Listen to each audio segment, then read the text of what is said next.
Hi this is जय और ये हमारा एक वन शॉट लेक्चर पॉलीगन के ऊपर जिसे हम विद इन 20 मिनट्स में कंप्लीट करने वाले हैं। तो लास्ट तक बने रहना। इस 20 मिनट में आप हो सके बिल्कुल एग्जाम रेडी। तो देखो भैया, पॉलीगन क्या होता है? Simple close curve made up of only line segment. Simple close curve जो स्ट्रेट लाइन से या लाइन सेगमेंट से बने हुए हैं। जैसे कि यहाँ पे है हमारा, ये सब है हमारे पॉलीगन्स। क्लियर है? अब देखो, पॉलीगन का क्लासिफिकेशन हम 3 बेसिस पे करते हैं। पहला on the basis of side, on the basis of side, on the basis of convexity, on the basis of regularity। Clear है? देन चलो, अब पहले क्लासिफिकेशन का टाइप है हमारा यहाँ पे on the basis of its sides. अगर पॉलीगन के 3 साइड है तो हमारे ट्रायंगल में आएगा। 4 साइड है तो ये क्वाड्रिलेटरल में आएगा। क्वाड्रिलेटरल। 5 साइड है भैया तो पेंटागन। 6 है तो हेक्सागन। 7 है तो हेप्टागन। और 8 है तो ऑक्टागन। 9 तो नोना और 10 साइड रहेंगे तो डेकागन।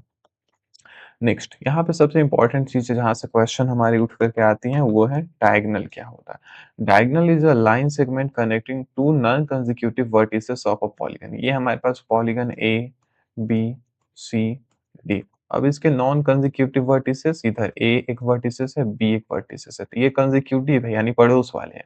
नॉन कंसेक्यूटिव वर्टिसेस ए, सी और बी, डी है। तो इनको कनेक्ट करने वाला लाइन जो दो नॉन कंसेक्यूटिव वर्टिसेस को कनेक्ट करता है उसे हम बोलते हैं कि डायगोनल है। ए सी एंड बी डी हमारे डायगोनल है यहाँ पे। क्लियर है? यहाँ अगर हमारे पास ट्रायंगल में डायगोनल ढूंढना होगा तो ट्रायंगल में नॉन कंसेक्यूटिव साइड्स होते ही नहीं, मतलब जीरो डायगोनल। अब क्वेश्चन यहाँ से आते हैं, हमें डायगोनल फाइंड करना रहता है। गिवन हमारे पास पॉलीगन रहता है, हमसे बोला जाता है कि उसमें तुम डायगोनल फाइंड करके बताओ। तो डायगोनल का फॉर्मूला होता है D equal to N into N minus का 3 अपॉन में 2। एन इंटू एन माइनस का 3 अपॉन में 2, जहाँ पे एन होता है हमारा number of side of a polygon. Clear है? जैसे यहाँ पे 1 2 3 4 5, यहाँ पे एन का वैल्यू 5 है तो नंबर ऑफ डायगोनल हमारा होगा, नंबर ऑफ डायगोनल। n का वैल्यू 5 फीड करो तो 5 इंटू 5 माइनस का 3 अपॉन में 2। 5 इंटू 5 माइनस 3 2 अपॉन में 2। 2 से 2 कैंसिल होगा, नंबर ऑफ डायगोनल हो जाएगा 5। क्लियर है?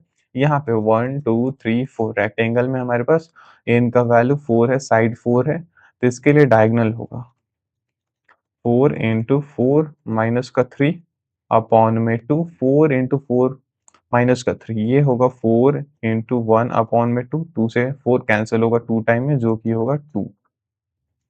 देयरफॉर देयरफॉर डायगोनल हमारा होगा 2। क्लियर है? चलो इसी के साथ चलते हैं नेक्स्ट टॉपिक पे, on the basis of angle. तो कॉनकेव पॉलीगन होता है एंड नेक्स्ट होता है हमारा कॉन्वेक्स पॉलीगन। दो इंपॉर्टेंट पॉइंट है क्लासिफाई करने के लिए, पॉलीगन हमारा कॉन्वेक्स है या फिर कॉनकेव है। क्लियर है? अगर कोई भी पॉलीगन, गिवन पॉलीगन अगर कॉनकेव पॉलीगन रहता है तो उसमें एटलीस्ट वन एंगल का जो मेजर है ग्रेटर होगा 180 डिग्री से। और दूसरा important point, at least one of its diagonal lie outside the polygon. उस पॉलीगन के बाहर उसका एक डायगोनल, एटलीस्ट एक डायगोनल लाई करेगा। जैसे यहाँ पे देखो, ये है हमारे पास पॉलीगन जिसमें एक एंगल है 180 डिग्री प्लस। और एक और चीज, इसके एक डायगोनल अगर आप ड्रॉ करोगे येलो, तो यहाँ पे एक डायगोनल हमारा इस पॉलीगन के बाहर लाई कर रहा है, तो ये हमारा कॉनकेव पॉलीगन है। क्लियर है? Convex polygon, if each interior angle measure less than 180, हर एक इंटीरियर एंगल का मेजर 180 से कम होना चाहिए। जैसे यहाँ पे 90 डिग्री है राइट एंगल, यानी 90 डिग्री है। ठीक है? अब यहाँ पे अगर डायगोनल बनाने की कोशिश करोगे तो डायगोनल हमारा पूरा के पूरा कंप्लीटली इस पॉलीगन के अंदर लाई करेगा। ठीक है? तो दिमाग में बैठा लो बात, अगर कॉनकेव पॉलीगन है तो उसमें at least one angle 180 degree plus होगा, एटलीस्ट वन डायगोनल उस पॉलीगन के बाहर लाई करेगा कॉनकेव में। जैसे ही कॉन्वेक्स की ओर आओगे तो कॉन्वेक्स में हर एक इंटीरियर एंगल का मेजर 180 डिग्री से कम होगा और उसका डायगोनल कंप्लीटली उस पॉलीगन के अंदर में लाई करेगा। नाउ इसी के साथ हम आ चुके हैं अपने नेक्स्ट टाइप, थर्ड टाइप पे, on the basis of regularity. Regularity के बेसिस पे दो टाइप के पॉलीगन होते हैं, एक होते हैं रेगुलर पॉलीगन एंड सेकंड होता है irregular polygon. Regular polygon a polygon having all sides and all angle are equal. ऐसे पॉलीगन जिसमें सारे साइड्स और सारे एंगल इक्वल हो, रेगुलर। और irregular polygon which are not a regular. ठीक है? तो यहाँ पे ऑल साइड्स और ऑल एंगल इक्वल होने चाहिए। ठीक है? जैसे कि ये हमारा एक इक्विलैटरल ट्रायंगल या फिर इक्विएंगुलर ट्रायंगल जिसमें तीनों साइड्स और इंटीरियर एंगल आपस में इक्वल हैं। तो ये रेगुलर पॉलीगन में आ गया। ये इरेगुलर है क्योंकि देखो यहाँ पे सारे इंटीरियर एंगल तो 90-90 के है, बट सारे साइड आपस में इक्वल नहीं है। अपोजिट साइड इक्वल है, दैट्स व्हाई ये हमारा इरेगुलर में आ गया। सिंपल से रेगुलर मतलब सारे साइड सारे एंगल इक्वल, अगर ऐसा नहीं है तो इरेगुलर में आ जाएगा। चलो इसी के साथ हमने कंप्लीट कर लिया क्लासिफिकेशन पॉलीगन का on the basis of side, on the basis of convexity, on the basis of regularity. तो चलो मूव करते हैं एंगल सम प्रॉपर्टी के ऊपर, जहां से हमारे खास करके क्वेश्चन पूछे जाते हैं, interior angle sum and exterior angle sum. देखो इंटीरियर एंगल सम प्रॉपर्टी हमें कहता है the sum of all interior angle of a regular polygon with a n side given by angle sum property, यानी sum of all interior angle of a regular polygon, यानी regular polygon के interior angle के sum के बारे में। अगर हमें sum find करना है ऑल एंगल का तो वो होगा n-2 इंटू का 180, जहाँ पे n होता है number of side of a polygon. Clear है? एक्सटीरियर एंगल में अगर हमें सम फाइंड करना है सारे एक्सटीरियर एंगल का तो वो हमेशा होता है हमारे लिए 360। Sum of all exterior angle is always 360। each exterior angle को फाइंड करना है तो 360 अपॉन में n होता है number of side of a polygon. ठीक है? देखो ये है मोस्ट इम्पोर्टेंट, यहाँ पे आप स्टार मार्क लगा दे रहे हो, इसका आप चाहो तो स्क्रीनशॉट ले सकते हो। ये एक फॉर्मूला सेट आपके इस पूरे चैप्टर में काम आने वाला है। इंटीरियर एंगल का, एक्सटीरियर एंगल, इंटीरियर एंगल का सम निकालना है तो n-2 इंटू 180, और ईच इंटीरियर एंगल का सम निकालना है तो उसे n से डिवाइड करो। ठीक है? n-2 इंटू का 180 सम ऑफ इंटीरियर एंगल, और major of each interior angle के लिए n से डिवाइड करोगे नंबर ऑफ साइड के लिए। सम ऑफ ऑल एक्सटीरियर एंगल 360 होगा, ईच एक्सटीरियर एंगल 360 अपॉन में n होता है नंबर ऑफ साइड्स, और डायगोनल हमें फाइंड करना है तो n इंटू n माइनस का 3 अपॉन में 2, जहाँ पे n होता है number of side of a polygon. Clear है? अब आओ कुछ क्वेश्चन कर लेते हैं। हमारे पास है पहला, व्हाट इज रेगुलर पॉलीगन। तो देखो regular polygon means polygon in which all side and all interior angle are equal। ऐसे पॉलीगन जिसमें सारे साइड और सारे इंटीरियर एंगल आपस में इक्वल हो। ठीक है? Right the name of polygon. 3 side है तो भैया ट्रायंगल, 4 साइड होगा तो उससे हम बोल सकते हैं क्वाड्रिलेटरल है, और 6 साइड होगा तो इसे हम बोल सकते हैं ये है हेक्सागन। ठीक है? नाउ यहाँ पे देखो जरा, क्वेश्चन नंबर 1 में फाइंड करना है हमें x, find x in the following figure.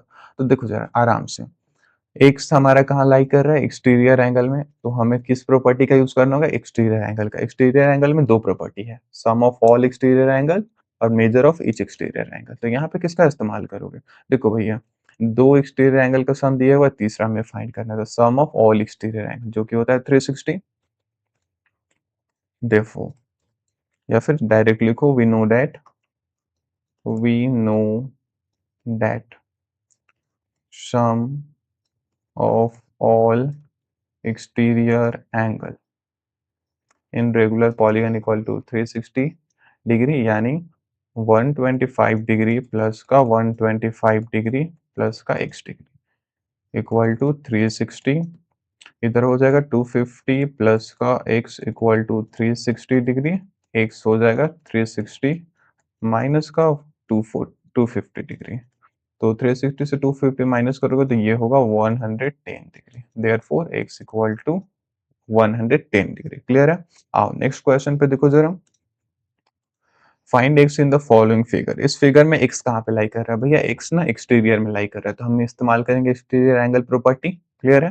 पर देखो जरा आराम से, एक्सटीरियर एंगल प्रॉपर्टी का इस्तेमाल करोगे तो ये एक्सटीरियर एंगल है 90, ये 60 गिवन है, ये 70 है, ये x से फाइंड करना है, ये कितना होगा, तो ये 90 है अंदर में तो बाहर में 90 होगा। क्यों? स्ट्रेट लाइन से जब एक रे परपेंडिकुलर फॉल होती है तो इधर 90 बना रही है तो इधर 90 बनाएंगे, फिर सिंपली 180 होगा स्ट्रेट लाइन में।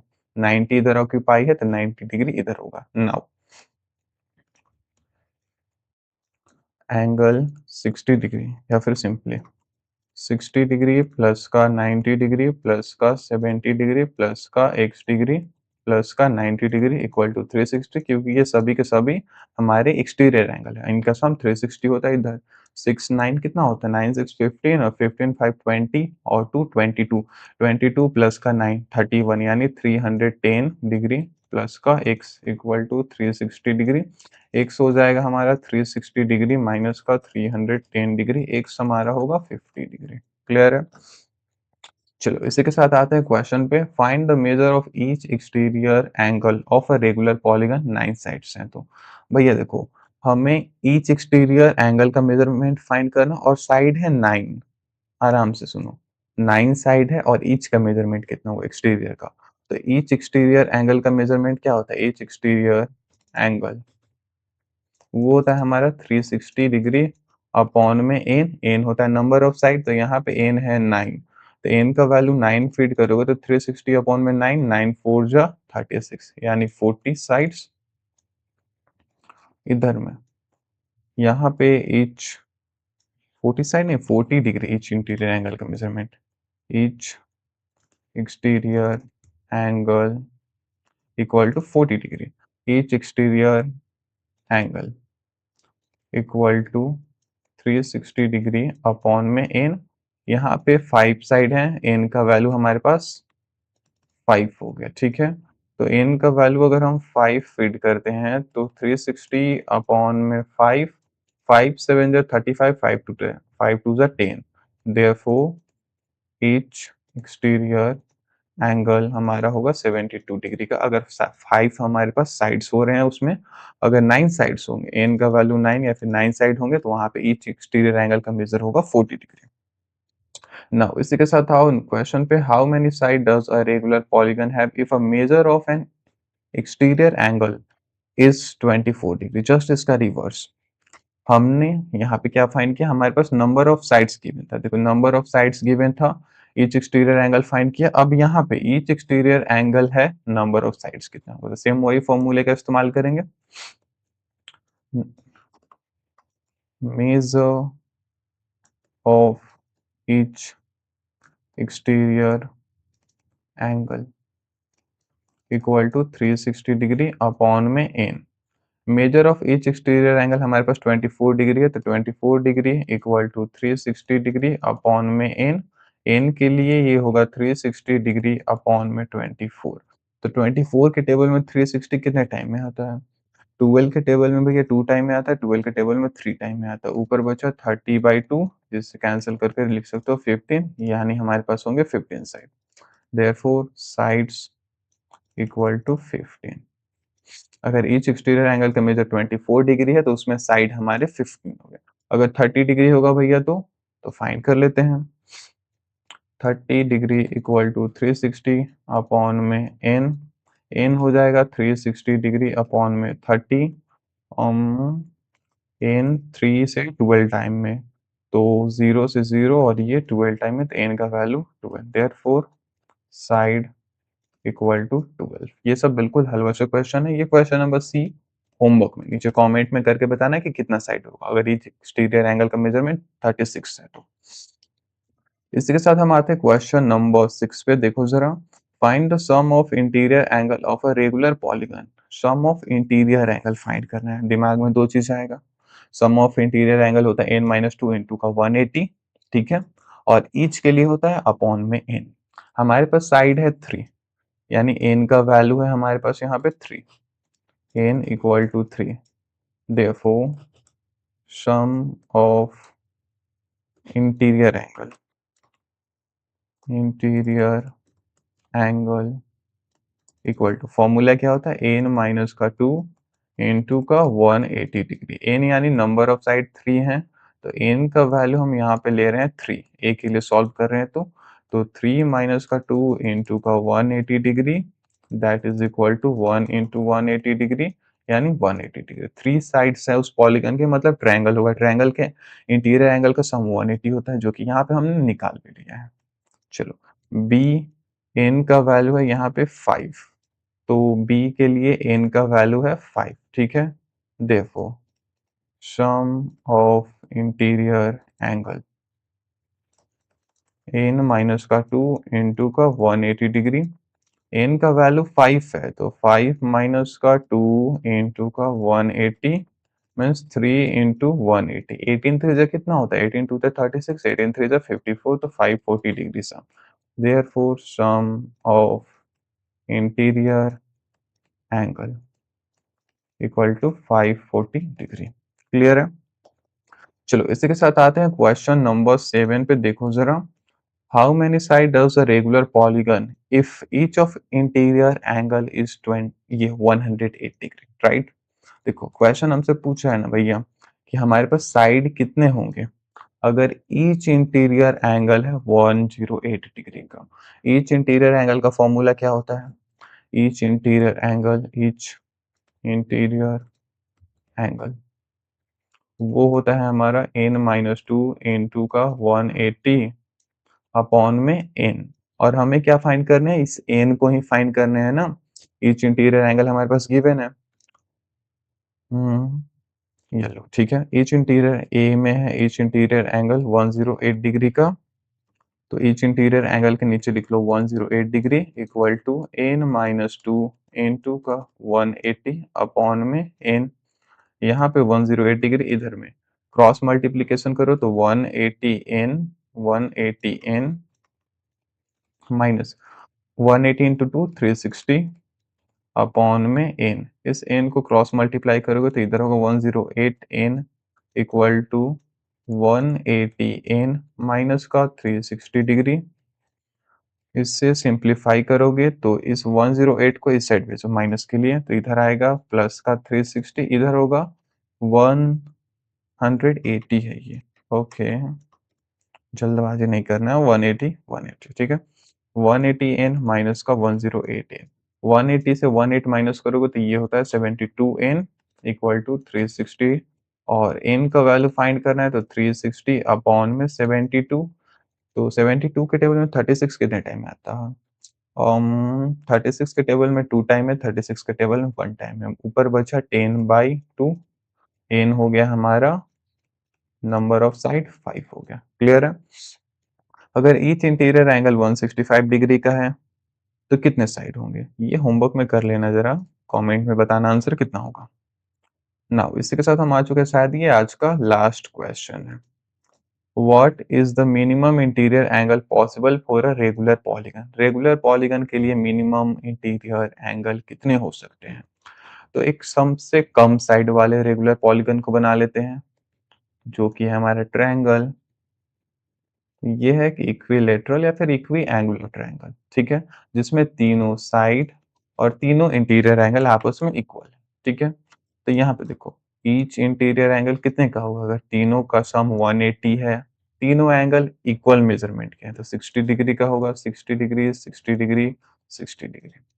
तो what is the minimum interior angle possible for a regular polygon? तो इसका आंसर कर दो 60 डिग्री। क्लियर है?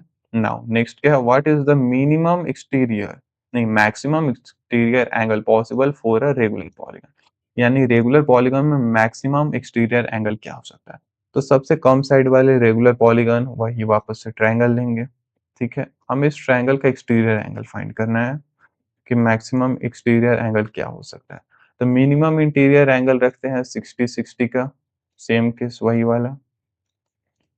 तो जब यहाँ पे मिनिमम इंटीरियर एंगल रखेंगे तो मैक्सिमम हमें एक्सटीरियर एंगल मिलेगा, जो कि है 120 डिग्री। कैसे भैया? देखो, तीनों का सम 360 होता है एक्सटीरियर एंगल का, ऐसे ये एक्सटीरियर एंगल 360 होगा।